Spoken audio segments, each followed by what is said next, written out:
Hi hello welcome back to Pavitra's creation. ಎಲ್ಲರೂ ಹೇಗಿದ್ದೀರಾ? ನಾನಂತೂ ಸೂಪರ್ ಡೂಪರ್ ಆಗಿದ್ದೀನಿ. ನೀವು ಕೂಡ ಹಾಗೆ ಇರ್ತೀರಾ ಅಂತ ಹೇಳಿ ಭಾವಿಸ್ತೀನಿ. ನಾನಿವತ್ತು ನಿಮಗೆ ಒಂದು ಸಖತ್ತಾಗಿರೋ ಮಂಡಕ್ಕಿನ ಮಾಡಿ ತೋರಿಸ್ತೀನಿ. ಇದು ನಮ್ಮ ಊರ ಕಡೆ ಸಖತ್ ಫೇಮಸ್ ಅಂತಲೇ ಹೇಳ್ಬೋದು. ತುಂಬ ಸಿಂಪಲ್ಲಾಗಿರುತ್ತೆ, ಮಾಡೋದು ಕೂಡ ಅಷ್ಟೇ. ಒಂದು 2 ಮಿನಿಟ್ಸಲ್ಲೆಲ್ಲ ಕ್ವಿಕ್ಕಾಗಿ ಆಗೋಗ್ಬಿಡುತ್ತೆ. ಬಟ್ ತಿನ್ನೋಕ್ಕೆ ಮಾತ್ರ ಅಷ್ಟೇ ರುಚಿಯಾಗಿರುತ್ತೆ. ಇದ್ರ ಹೆಸರು ಖಾರದ ಬುರುಗು. ಇದಕ್ಕೇನು ತರೇಹವಾರಿ ಪದಾರ್ಥಗಳೇನು ಬೇಡ, ಜಸ್ಟ್ ಒಗ್ಗರಣೆ ಹಾಕೋದಷ್ಟೇ. ಬಟ್ ಟೇಸ್ಟ್ ಮಾತ್ರ ಅಲ್ಟಿಮೇಟ್ ಅಂತಲೇ ಹೇಳ್ಬಹುದು.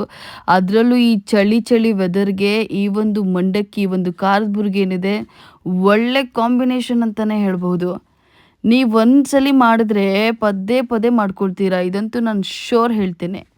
ಇದಕ್ಕೆ ನಾನು ತೊಗೊಂಡಿರೋ ಐಟಮ್ ತುಂಬಾ ಸಿಂಪಲ್. ಕಡಲೆ ಬೀಜ ನೀವೇ ನೋಡ್ತಿದ್ದೀರಾ. ಕಡಲೆ ಬೀಜ ಸ್ವಲ್ಪ ಫ್ರೈ ಆಗಿ ಪಕ್ಕದಲ್ಲಿದೆ. ಅಂದರೆ ಇದೊಂದು ಸ್ವಲ್ಪ ದೊಡ್ಡ ಬಾಣಲಿ ತೊಗೊಂಡಿದ್ದೀನಿ, ಆ ಬಾಣಲೆಯಲ್ಲೇ ಮಾಡ್ಕೊಳ್ತಾ ಇರೋಂಥದ್ದು. ಹಾಗೆ ಜಜ್ಜಿರೋ ಅಂತಹ ಬೆಳ್ಳುಳ್ಳಿ ಹಾಕ್ತಾ ಇದ್ದೀನಿ. ನೆಕ್ಸ್ಟ್ ಇದಕ್ಕೆ ಹಾಕೋದು ಒಣಮೆಣ್ಸಿನ್ಕಾಯಿ, ಹಾಗೆ ಸ್ವಲ್ಪ ರುಚಿಗೆ ತಕ್ಕಷ್ಟು ಉಪ್ಪು ಮತ್ತು ಅರಿಶಿನ ಪೌಡರು, ಹಾಗೆ ಇದಕ್ಕೆ ಮೇಯ್ನ್ ಥಿಂಗ್ ಬಂದು ಕರಿಬೇವು. ಇದಕ್ಕೆ ತುಂಬ ರುಚಿ ಕೊಡೋದೇ ಕರಿಬೇವು, ಹಾಗೆ ಈ ಒಂದು ಬೆಳ್ಳುಳ್ಳಿ ಮತ್ತು ಕಡಲೆಬೀಜ ಅಂತಲೇ ಹೇಳ್ಬೋದು. ಒಂದು ವೇಳೆ ಯಾರಾದರೂ ಕರಿಬೇವು ತಿನ್ನಲ್ಲ ಅಂತ ಅನ್ನೋರಿಗೆ ಈ ಒಂದು ಖಾರದ ಬುರ್ಗಲ್ಲಿ ಜಾಸ್ತಿ ಕರಿಬೇವು ಹಾಕ್ಕೊಡಿ. ಕರಿಬೇವು ಮಾತ್ರ ಒಳ್ಳೆ ಗರಿಯಾಗಿ ಒಳ್ಳೆ ಟೇಸ್ಟ್ ಮಜಾ ಕೊಡುತ್ತೆ ಅಂತಲೇ ಹೇಳ್ಬೋದು. ನೀವು ಸಣ್ಣ ಮಕ್ಕಳು ಕೂಡ ಕರಿಬೇವನ್ನೆಲ್ಲ ಊಟದಲ್ಲಿ ಎತ್ತಾಕ್ತಿರ್ತಾರಲ್ವ, ಅಂಥವ್ರಿಗೆ ಈ ಒಂದು ರೆಸಿಪಿನ 2-3 ಡೇಸ್ಗೊಮ್ಮೆ ಮಾಡಿಕೊಡಿ. ಸ್ವಲ್ಪ ಜಾಸ್ತಿ ಕ್ವಾಂಟಿಟಿ ಕರಿಬೇವು ಹಾಕಿ, ತುಂಬಾ ರುಚಿಯಾಗಿರುತ್ತೆ. ಹಾಗೆ ಬೆಳ್ಳುಳ್ಳಿ ಕೂಡ ಅಷ್ಟೇ ಒಳ್ಳೆ ಮಜಾ ಇರುತ್ತೆ ತಿನ್ನೋಕ್ಕೆ. ಇದಿಷ್ಟನ್ನು ಎಣ್ಣೆಗೆ ಹಾಕ್ಕೊಂಡು ಸ್ವಲ್ಪ ಫ್ರೈ ಮಾಡಾದಮೇಲೆ ನೆಕ್ಸ್ಟು ಮಂಡಕ್ಕಿ ಹಾಕಿ, ಅದೇ ಉಗುರು ಬೆಚ್ಚಲ್ಲಿರುವಂತಹ ಒಂದು ಬಾಣಲಿಗೆನ ಮಂಡಕ್ಕಿ ಹಾಕಿ ಹಾಗೆ ಬೆಚ್ಚಿಗೆ ಸ್ವಲ್ಪ ಬಾಡಿಸ್ಕೋಬೇಕು. ಅದಾದಮೇಲೆ ಕರುಮ್ ಮಂಡಕ್ಕಿ ರೆಡಿ ಟು ಈಟ್ ಅಂತಲೇ ಹೇಳಬಹುದು. ಇಲ್ಲಿ ನಾನು ತೊಗೊಂಡಿರೋಂಥ ಮಂಡಕ್ಕಿ ಒಂದು ಸಪ್ಪೆ ಮಂಡಕ್ಕಿ, ಸಪ್ಪೆ ಕಳ್ಳೆಪುರಿನ ತೊಗೊಂಡಿದ್ದೀನಿ. ಈಗ ಸಾಲ್ಟೆಡ್ ನೈಸ್ ಆ ಥರದ್ದು ಒಂದು ಕಳ್ಳೆಪುರಿ ಕೂಡ ಸಿಗುತ್ತೆ. ಬಟ್ ನಾನು ನಿಮಗೆ ಹೇಳೋದು, ಆದಷ್ಟು ಸಪ್ಪೆ ಕಳ್ಳೆಪುರಿಯಲ್ಲೇ ಈ ಒಂದು ಖಾರದ ಬುರ್ಗನ ಮಾಡ್ಕೊಳ್ಳಿ, ಒಳ್ಳೆ ರುಚಿ ಸಿಗುತ್ತೆ.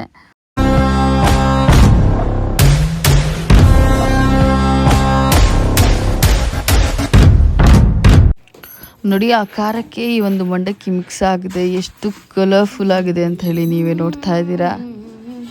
ನಿಜವಾಗ್ಲೂ ಸ್ವಲ್ಪ ಲೈಟಾಗಿ ಆರಾದ್ಮೇಲೆ ಇದಂತೂ ಒಳ್ಳೆ ಕ್ರಿಸ್ಪಿ ಆ್ಯಂಡ್ ಕ್ರಂಚಿ ಆಗಿರುತ್ತೆ ತಿನ್ನೋಕ್ಕೆ, ಮತ್ತು ಒಳ್ಳೆ ಟೇಸ್ಟ್. ಈ ಒಂದು ಮಂಡಕ್ಕಿ ಮಾಡಾದ್ಮೇಲೆ ಮಿರ್ಚಿ ಅಂದರೆ ಮೆಣಸಿನ್ಕಾಯಿ ಬಜ್ಜಿ ಇಲ್ಲ ಅಂತಂದರೆ ಅದೊಂದು ಒಳ್ಳೆ ಕಾಂಬಿನೇಷನ್ ಅಲ್ವೇ ಅಲ್ಲ ಅಂತಲೇ ಹೇಳ್ಬೋದು.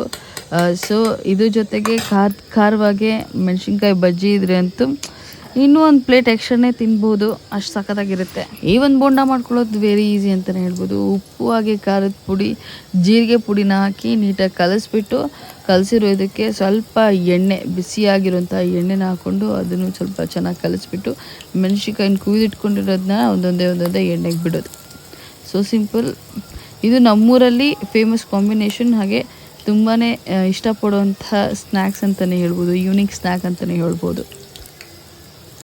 ಉತ್ತರ ಕರ್ನಾಟಕ ಸೈಡು ಕೂಡ ಅಷ್ಟೇ ಮಿರ್ಚಿ ಮಂಡಕ್ಕಿ ಅದು ಕೂಡ ಫೇಮಸ್ಸು. ನಮ್ಮದು ಒಂಚೂರು ಬಯಲುಸೀಮೆ ಕಡೆ. ಸೊ ಹಾಗಾಗಿ ಅಲ್ಲಿಂದ ಈ ಒಂದು ಲೈಕ್ ತಿಂಡಿ ತಿನಿಸುಗಳೆಲ್ಲ ದಾರೆ ಹಿಡ್ದಿದೆ ಅಂತಲೇ ಹೇಳ್ಬೋದು. ಹಾಗೆ ಯಾರಿಗೆಲ್ಲ ಈ ಒಂದು ಮಂಡಕ್ಕಿ ಮಿರ್ಚಿ ಇಷ್ಟ, ಮತ್ತು ನಿಮ್ಮೂರಲ್ಲೂ ಈ ಒಂದು ಮಂಡಕ್ಕಿ ಮಿರ್ಚಿ ಮಾಡ್ತಾರಾ, ಪ್ಲೀಸ್ ಕಾಮೆಂಟ್ ಮಾಡಿ. ಹಾಗೆ ಈ ಒಂದು ವಿಡಿಯೋ ನಿಮಗೆ ಇಷ್ಟ ಆದರೆ ಪ್ಲೀಸ್ ಲೈಕ್ ಮಾಡಿ, ಶೇರ್ ಮಾಡಿ, ಹಾಗೆ ಕಾಮೆಂಟ್ ಮಾಡಿ. ಮತ್ತು ಬೇರೆ ಯಾವ ರೀತಿ ಕಂಟೆಂಟ್ ಬೇಕು ಪ್ಲೀಸ್ ಕಮೆಂಟ್ ಮಾಡಿ, ಅದೇ ರೀತಿ ಕಂಟೆಂಟ್ನ ಮಾಡೋಕ್ಕೆ ಟ್ರೈ ಮಾಡ್ತೇನೆ. Thank you for watching Pavitra's creation. Stay tune.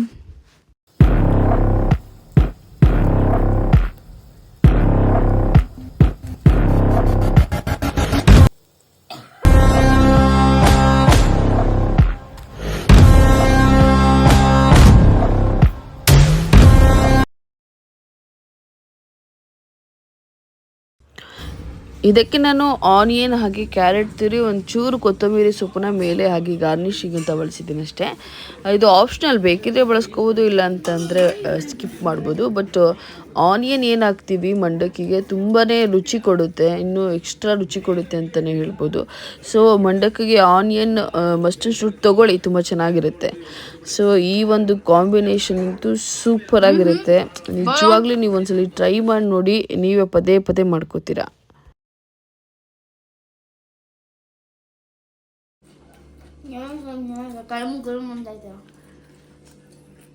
Bonda